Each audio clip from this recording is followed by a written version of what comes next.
Hello there, you amazing viewers and subscribers. Welcome to my 5 favourite episodes from my 5th favourite Doctor, played by Peter Davison, who is the 5th Doctor. So yes, my 5th favourite Doctor is in fact the 5th Doctor.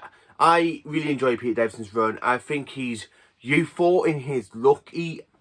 He's full of greatness, really. I love Peter Davison's run. He's my 5th favourite Doctor. And I have to say this, for Davison to be my 5th favourite Doctor, it means a lot because his era is not classed as great, but I just love his era. It reminds me so much of some great stories. He has some great stories in there. And if you're probably wondering what's the great stories that we most probably don't know, you've got The Visitation, Castrovalva, Earthshock, Resurrection of the Daleks, and of course, The Caves of Androzani. So these are my 5 favourite stories from his era, plus we got 4 honourable mentions this time. Normally it's 5, but now this is the era of the Doctor Who where we will go down from 5 honourable mentions down to 4 or 3 honourable mentions. So for Davison, he's got 4 honourable mentions. So let's get into this video. So in my 5th favourite episode of Peter Davison, it is The 5 Doctors. I really enjoy the story. I like the fact the Doctors are being pulled out of time, being by Ursula. You got the 4th Doctor trapped inside the time vortex in a little bubble thing. You got the 1st, 2nd and 3rd Doctors having to team up with the 5th Doctor, even though the 5th Doctor does get his mind locked by Ursula, and the Doctors are just like, Doctor, join us. I love it when Patrick and goes, call in the capital, call in the capital. Ah, there I am. I mean, there you are. Listen to, I love the way Troughton does that. Davison's performance with the other Doctors is great. I love the bit with William Hartnell's Doctor. Well, it's not William Hartnell, it's Richard Hemnell's actor playing the 1st Doctor because William Hartnell did pass away. I do enjoy his when he goes, you're here. You're here. Yes, yes, yes, yes. And I like when Tegan goes, who are you? As it happens, I'm many things, my dear, but as it happens, I'm the Doctor. The original. But you shouldn't be here at the same time. Should you? Certainly not. It happens in The Greatest Emergence, specifically like now. Yes, exactly. I do like the 5 Doctors. My 4th favourite 5th Doctor story is Resurrection of the Daleks. This is one of the best stories of the 1980s Dalek stories. I like the way it has the load of death in it, because it's one of the stories with Peter Davison where nobody lives apart from the TARDIS team. Everybody dies because of the Daleks, and Tegan leaves because of the death and destruction that happens during the story, mainly with the Daleks and Davros. Even though the Doctor does say, I'm going to go and kill Davros, he points the gun at Davros. Davros talks the Doctor out of it. Yeah, Davros talks the Doctor out of it. But it's still a great Dalek story. I love the fact we have the Dalek soldiers, not the actual proper Dalek soldiers. These are like human with Dalek helmets on, because the Daleks have lost the war with the Mavellans because of the Mavellan virus. My third favourite story of the Peter Davison run is Earthshock. I do enjoy this story. I'm quite looking forward to the figure set that we get in later on this month in B&M. I absolutely love the story. This is the return of the Cybermen after 8 years. 8 years after Revenge of the Cybermen return, and the biggest return of ever. This is the best return of the Cybermen forever. I mean, I own this story on VHS, DVD, and of course on Blu-ray in the season 19 box set. I just love the story, and it has the biggest sacrifice to the Doctor. We have a death of a companion. The Doctor can't save Adric because the Cyber Controller ends up shooting the TARDIS, and the console becomes damaged because of the Cyber Blaster. Which really makes no sense, because even the 4th Doctor turned around and said to Aldred in the Hand of Fate, you cannot hurt me, weapons can't destroy my TARDIS. And then you get to Earthshock, oh yes, it can. I really enjoy Earthshock. I think it's a brilliant way for the Cybermen to return. This one calls himself the Doctor, and he does nothing else but interfere. Emotion, love, pride, hate, fear. Do you have no emotions, my dear sir? And there's this. He destroyed our base on Taros. I imagine you had orders to destroy me. And there's this. You got no home planet, you bloomin' snarkins. You're just a bunch of pathetic tin soldiers like on a galaxy and ancient spaceship. Whoever he is, he may have regenerated again. But whoever he is, he must be found and destroyed. Do-do-do. I really love Earthshock and the way the cyber, my army awakes, Doctor, and you just see the whole cyber army just coming out of the tombs. I really enjoyed the story. It's just a great Earthshock story. Earthshock is just the best Simon story out of everything. Out of every single Simon story. Now, the Simon have great stuff in the 60s. 70s, only one story, and we are grateful we got one Simon story from the 70s. Earthshock is the biggest return of the Simon since the 1975. So 8 years later, the Simon do return. I really think the Simon need a bit of a break in Doctor Who. I would like to see them have a 5 or 6 year gap and then being brought back with an epic comeback, because I really think the Simon have been mistreated in modern Doctor Who, apart from Rise of Simon, Age of Steel and World Enough in Time, The Doctor Falls and Associate of the Sandman. They are the best Sandman stories of modern Who. I think the Sandman are pretty much mistreated through the entire run of modern Who, apart from those stories. So coming into the honourable mentions, these are the ones I do enjoy, and I think these were the ones that deserved to be mentioned. So my fourth honourable mention has got to be The Planet of Fire. I do enjoy the story. It's the story before the Case of Androzani, and it is the story just after Resurrection of the Daleks. Tala leaves to go back to his people. The Master is basically dying because he's experimented with his TCE, and he ends up being shrunken down, so he needs this kind of energy of the Planet of Fire to renew himself, which doesn't get totally wrong because the Doctor interferes and the Master's there still screaming because the Doctor basically kills him in this, but the Master somehow survives at some point because he's in the next season, so don't know how that happened. Enlightenment is the finale to the Black Guardian trilogy. I absolutely do like this story. It's my third honourable mention.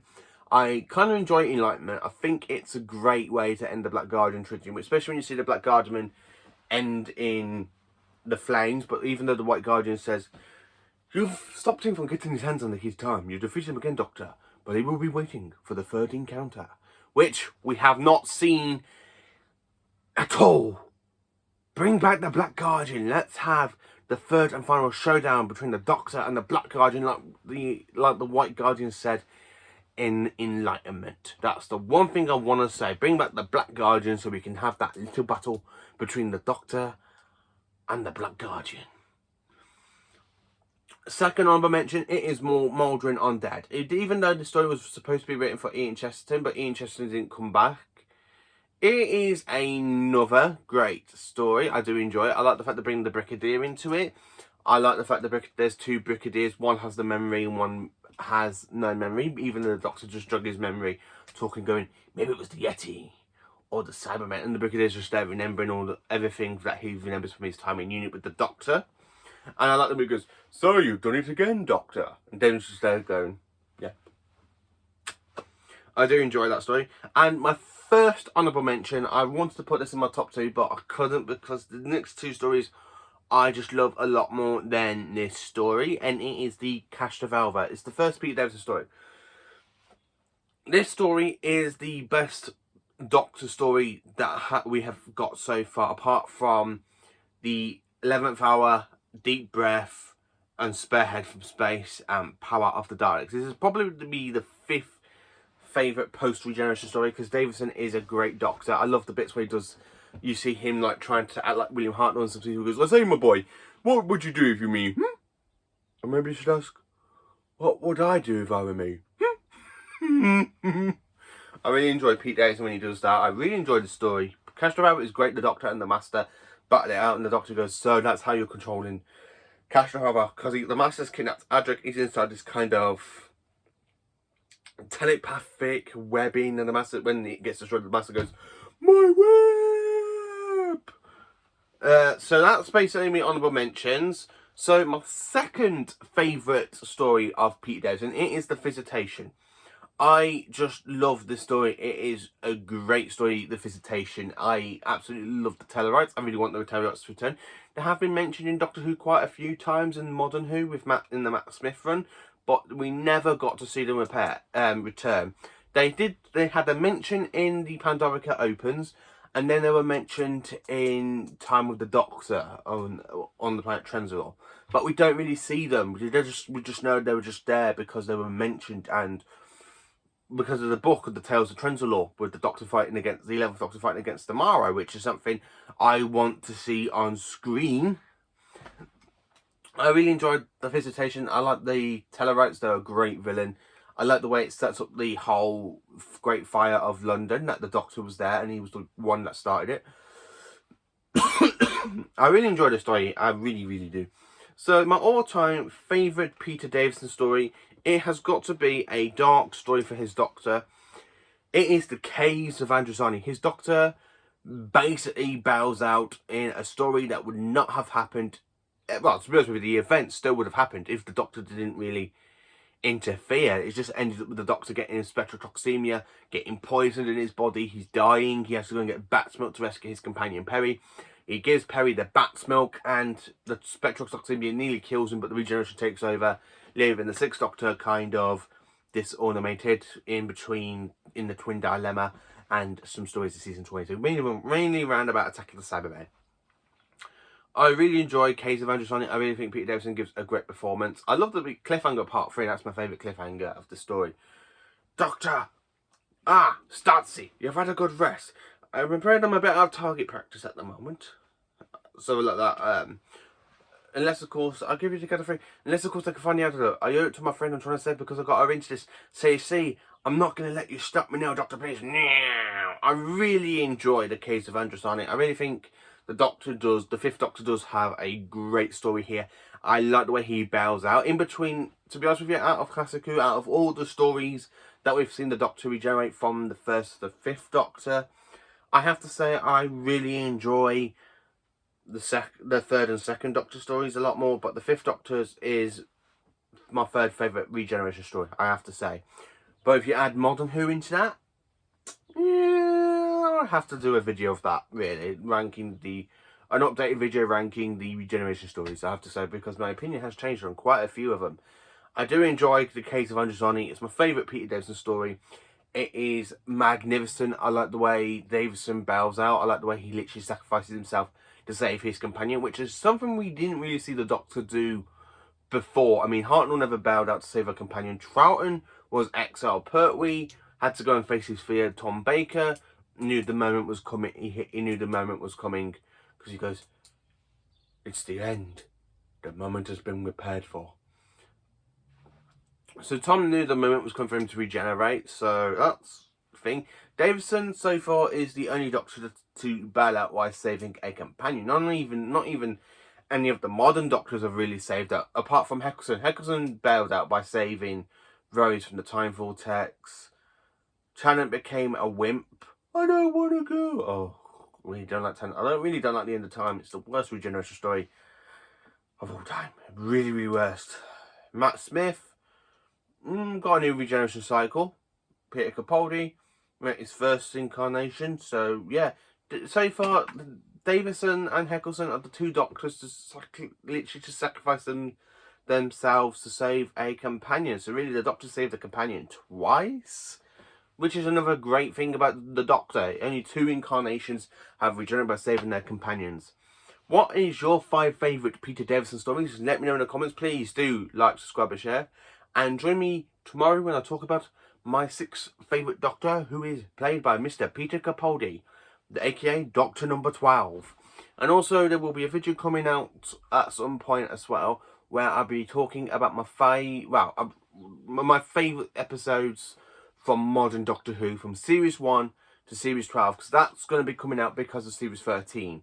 I really want to get that video out before Series 13 starts, because I just want to get that video out, and then by the time Series 13 is aired, well, Flux, I'll most probably do an update video some point next year about it.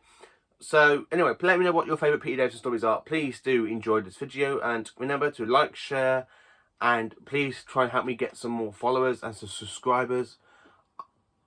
I want to try and get to 200 by the end of the year. Hopefully, I can. So, thank you for watching. Please do like, subscribe, and share, and have a great day. And join me tomorrow for my 5 favourite stories from my 6th favourite Doctor.